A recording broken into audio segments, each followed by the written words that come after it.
Hello les bienveillants, aujourd'hui on va aborder le sujet de l'impatience et de pourquoi est-ce que ça peut ruiner tes projets. Vraiment, je pèse mes mots quand je dis ruiner tes projets. L'impatience, c'est quand on a envie que les choses elles aillent vite, voire qu'elles soient immédiates en fait. Que dès qu'on fait euh, une action, on ait le résultat immédiatement ou le plus rapidement possible. Il y a une frustration entre le moment où on fait les choses et le moment où ça se réalise si c'est pas rapide. On peut être aussi impatient auprès des autres, on a envie qu'ils aillent plus vite, etc. Mais là, on va parler de l'impatience notamment envers nous-mêmes, envers nos projets. Euh, Parce que c'est quelque chose d'assez souffrant. Il y a quelques mois, j'ai accompagné une personne qui me disait qu'en fait, pour elle, si les choses n'allaient pas vite, ben, c'est comme si en fait, elles n'allaient jamais se faire et qu'elle allait passer à côté de sa vie. Donc c'est toujours intéressant d'aller creuser aussi pourquoi est-ce qu'il y a cette impatience-là, qu'est-ce qu'elle veut dire au niveau de notre inconscient, parce que pour moi, il n'y a jamais rien qui est là par hasard. C'est-à-dire que si on est impatient, c'est qu'il y a une raison. C'est parfois aussi de l'instinct de survie, il faut que ça aille vite. Donc voilà, je fais jamais des vidéos pour dire si t'es impatiente, c'est pas bien, faites plus patiente, c'est pas du tout. Surtout que j'ai moi aussi été extrêmement impatiente. Donc l'impatience, c'est un instinct de survie et ça peut être bon à dose homéopathique dans le sens où parfois ça nous pousse à aller de l'avant, ça nous pousse à créer des projets parce qu'on est impatient de quitter une situation qui ne nous convient pas. Donc c'est toujours aussi à nuancer, c'est-à-dire que l'impatience dans la frustration parce que cet endroit ne nous convient pas au niveau professionnel par exemple, t'es impatient de quitter ton job et de lancer ton activité à ton compte ou de quitter ton job et de faire un autre job en salarié mais qui te plaît davantage, et ben cette frustration-là va te permettre de passer à l'action alors que si c'est plutôt confortable mais pas incroyable non plus, ça me rappelle en fait cette image, cette histoire, cette métaphore-là de la grenouille en fait qu'on ne peut pas jeter dans l'eau chaude parce que si on la jette dans l'eau chaude pour la cuire, elle va juste sauter et partir de la marmite. Alors que si on met la grenouille dans de l'eau assez agréable, elle va être bien et puis elle va commencer à se détendre.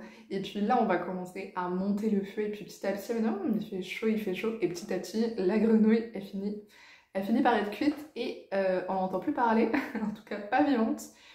Et c'est aussi ça le truc de s'il n'y a pas cet instinct de vie, de quitter la situation qui ne nous convient pas, et ben on pourrait s'endormir là-dedans et quitte à mourir à petit feu. Donc ça, c'est aussi bon la frustration. Mais l'impatience, dans le sens où je veux t'en parler aujourd'hui, c'est cette impatience-là de je fais un truc, ça ne marche pas, c'est trop agaçant, on a envie que ça marche. Typiquement, si tu lances tes projets, je donne aussi des exemples que j'ai vécus ou des clients que j'ai accompagnés, enfin des choses que je connais. Je sais pas, tu lances un projet, tu te lances en tant que naturopathe, en tant que sophrologue, énergéticienne, qu'importe, ou même photographe, enfin voilà, à ton compte, pas forcément dans la thérapie, mais pourquoi pas. Eh bien, tu vas te dire, bah là, voilà, je fais mon site internet, je crée mon entreprise, j'ai mon numéro de tiré, etc. Je commence à en parler un peu autour de moi, je commence à faire des posts sur les réseaux sociaux. Et là, on entend les criquets, il se passe rien, ou peu de choses, et puis on dit, mais attends, ça fait quand même un mois que j'y suis, il se passe rien.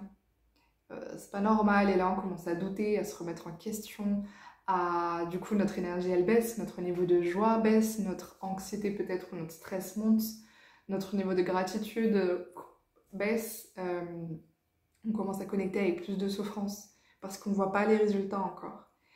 Et donc il y a de l'impatience qui peut se créer avec une baisse de passage à l'action en fait. C'est pas simplement on est impatient, on continue, c'est on est impatient, on est frustré, on se sent pas bien et on arrête de mettre les choses en place. Alors qu'en fait, là où il y a quelque chose de beau qui nous attend, c'est quand on persévère malgré qu'il n'y ait pas encore les résultats. C'est comme si tu étais en train de créer une maison et que voilà, ça fait quand même 3 mois que tu y es, tu peux toujours pas habiter dans ta maison. Bon, bah c'est peut-être normal parce que sinon ce serait peut-être une maison préfabriquée ou peut-être que ça prend plus de temps. Donc si tu veux créer quelque chose qui est stable, qui est fort, c'est important d'être persévérant, d'être consistant, de continuer à y aller malgré qu'il n'y ait pas encore les résultats. C'est dans cette régularité-là, dans cet effort-là, que petit à petit, eh bien, les fruits vont être récoltés, les efforts vont être récompensés parce que ce n'est pas au moment où tu plantes la graine que tu récoltes ce que tu as semé. Il faut prendre soin de ce que tu as planté, il faut l'entretenir pendant des semaines, voire des mois. Et ensuite, tu peux récolter. Et donc, c'est important l'énergie avec laquelle tu fais des choses. Est-ce que ça te met en joie? Quel est le niveau d'enjeu ou pas qu'il y a là-dedans? Est-ce que tu mets beaucoup d'attentes? Ou est-ce que tu fais confiance, tu sais que ça va marcher, ça te met en joie, tu prends soin de toi en même temps que tu lances tes projets. Chacun a son rythme parce que quand on lance un projet, souvent ça demande beaucoup d'énergie. Je vais pas te mentir, moi je connais les gens qui ont surtout réussi leur projet, ils ont mis beaucoup d'énergie là-dedans, tout en prenant soin d'elles. Et moi c'est ça, quand je lance un projet, je suis à fond, ça me met en joie. Et puis des fois, c'est un peu plus marathon, c'est ça, des fois en fait on est en sprint et des fois en marathon, c'est complètement ok. Et l'impatience, allez regarder qu'est-ce qu'il y a derrière. Parce que l'impatience, ça peut être aussi connecté à un manque de confiance. Un manque de confiance que ça va vraiment marcher parce que on attend qu'il y ait les résultats, qu'ils soient visibles, qu'ils soient là pour se dire ah c'est bon en fait, je peux faire confiance, ça marche. Et s'il n'y a pas encore les résultats, on va se dire mais ça marche pas, on va remettre en doute, on va remettre en question. Donc peut-être aller regarder aussi au niveau de ta confiance en toi, de ta confiance en ton projet, de ta confiance en ce que tu es en train de créer. Est-ce que c'est un projet qui est aligné? Est-ce que il y a des choses encore, des peurs, des insécurités au niveau de toi, au niveau de ta capacité à aller de l'avant, ta capacité à créer des choses qui ont du sens et qui vont toucher les gens, le fait d'aller au bout des choses, etc. Tout ça, ça peut être très intéressant d'aller regarder ça. Et puis il y a aussi cette chose-là, peut-être tu as déjà vu cette image où il y a un monsieur qui est en train de taper dans la mine, là il est en train de creuser, et en fait on le voit faire demi-tour alors qu'il est à ça en fait des diamants, mais il en a marre de creuser, il en a marre d'être tout le temps en train de creuser sans avoir ses diamants, et donc il fait demi-tour alors qu'il était à ça de réussir. Donc c'est un peu frustrant de dire mais mec, si t'avais fait ça de plus, t'aurais atteint tes diamants, là tu t'es fatigué pour rien alors que tu serais fatigué, t'aurais eu le fruit de ton effort. Je voulais aussi te parler du pouvoir de l'effet cumulé. En fait, l'effet cumulé, c'est le fait de faire des petites choses chaque jour, au quotidien. Ça marche pour, par exemple, si t'es impatiente d'avoir ton corps de rêve, j'en sais rien, admettons, ou d'atteindre tes objectifs sportifs, parce que tu t'es fixé telles attentes, tels objectifs, et c'est pas en allant une fois à la salle que tu vas dire hé, il y a un truc là, j'ai pris les bras, mais mes épaules sont vachement bien dessinées. En fait, c'est pas en allant une fois à la salle ou en y allant même plusieurs fois par semaine pendant 2 semaines ou 3 semaines que tu vas avoir les résultats les plus probants.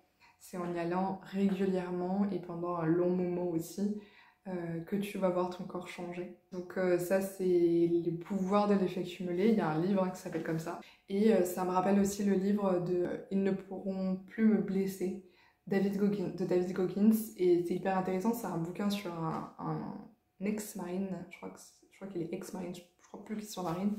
Et en fait, il a fait des prouesses au niveau de son corps, au niveau de son mental qui sont juste exceptionnelles. Et en fait, au début, dans sa jeunesse, son adolescence, sa vie de jeune adulte, il était vraiment en surpoids et il a commencé, en fait, il voulait rentrer dans les marines, mais il n'avait pas du tout les conditions physiques et il a commencé à faire du sport, mais doucement parce que, au début, il était vraiment gros et il avait il n'arrivait pas, en fait, à faire de l'effort physique. Donc il a commencé à marcher petit à petit, il a commencé un peu à courir sur des faibles distances Et maintenant, le gars, il est connu pour courir tout le temps il fait des ultra-trails, des ultra-marathons à des niveaux, je crois que c'est des 260 km. Enfin, je veux dire, moi, c'est pas mon truc, la course, alors ça m'impressionne, mais je pense que quelqu'un que c'est son truc, ça l'impressionne aussi. Donc voilà, le pouvoir aussi de la persévérance, le pouvoir de devenir expert en fait dans ce que l'on désire. Et ça demande de la persévérance, ça demande du temps. Et quand on est impatient, et ben on peut saboter nos projets parce on veut mettre la charrue avant les bœufs. Donc la patience, la persévérance, ce sont des grands outils, des grands talents à développer. C'est aussi c'est un signe de confiance, un signe de sagesse aussi, de développer ça et de savoir que quoi qu'il arrive, on va s'en sortir. Ça, c'est un signe de confiance en soi. Et moi, là où il y a quelques années, ça m'a fait défaut, c'est que quand je me suis lancée dans mon activité, j'ai commencé à faire plein de trucs, à poster sur les réseaux sociaux, principalement voilà, faire ma communication en ligne, mais je n'avais pas vraiment de plan précis en fait. J'étais impatiente que ça marche, j'étais impatiente de mettre les choses en place et donc je faisais des trucs. Mais il n'y avait pas de préparation, il n'y avait rien, je me suis essoufflée parce que je voyais pas, enfin je voyais des résultats, mais c'était comme, les résultats dépendaient tout le temps de mes actions, c'est-à-dire si j'arrêtais de faire un peu d'action, bah, les résultats aussi, et donc c'était très fatigant. Pendant longtemps, j'ai pas pris de vacances, enfin voilà, c'était assez éreintant en fait, et c'était dû à cette impatience qui a fait en sorte que ben, j'ai mis la charrue avant les bœufs. Il y a 2 semaines, je crois, ou une semaine, j'avais un appel découverte pour le coaching Cœur Vaillant avec une personne qui est thérapeute, et en fait, elle me disait qu'elle avait vraiment accroché avec cette chaîne YouTube parce qu'elle sentait que c'est encore une petite chaîne, hein, on est bientôt 900 et donc moi je suis super contente, j'ai de la gratitude pour chacun et chacune d'entre vous, mais ça reste à l'échelle d'une chaîne YouTube assez petit, on va dire. Et elle me disait qu'elle aimait bien justement c'est les chaînes comme ça où il y avait peu d'abonnés mais où elle sentait qu'il y avait quelque chose, et elle me dit qu'elle sent quand les choses elles vont décoller un peu, et elle me dit que c'était ça qu'elle sentait pour ma chaîne, donc celle sur laquelle tu regardes cette vidéo, et je lui dis mais toi aussi tu sens ça, parce que moi je le sens, je le sais en fait, c'est une évidence, et donc c'est ça qui fait aussi en sorte que je publie régulièrement des vidéos, que vous êtes de plus en plus nombreux et je vous en remercie infiniment, que j'ai de la créativité, que je m'amuse. Vraiment, c'est sans aucun effort en fait. C'est vraiment du fun. Même aujourd'hui, j'avais pas prévu de filmer. Puis finalement, je me suis installée à mon bureau et je me suis dit, bah, attends, je vais juste poser mon téléphone et c'est parti. Il n'y a pas d'excuses.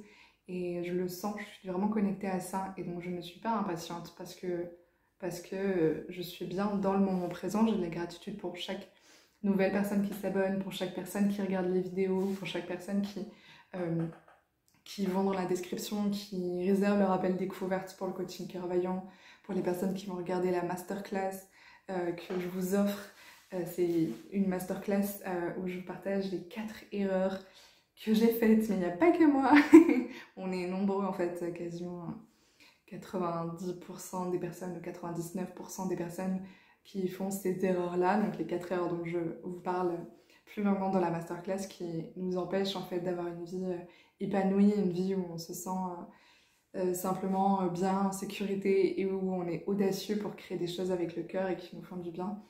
Et donc j'ai beaucoup de gratitude pour les personnes qui regardent la masterclass, qui me font des retours. Et en fait, je suis juste dans la confiance parce que là où j'en suis dans mon activité, moi ça fait quand même plusieurs années, ça fait plus de 4 ans maintenant.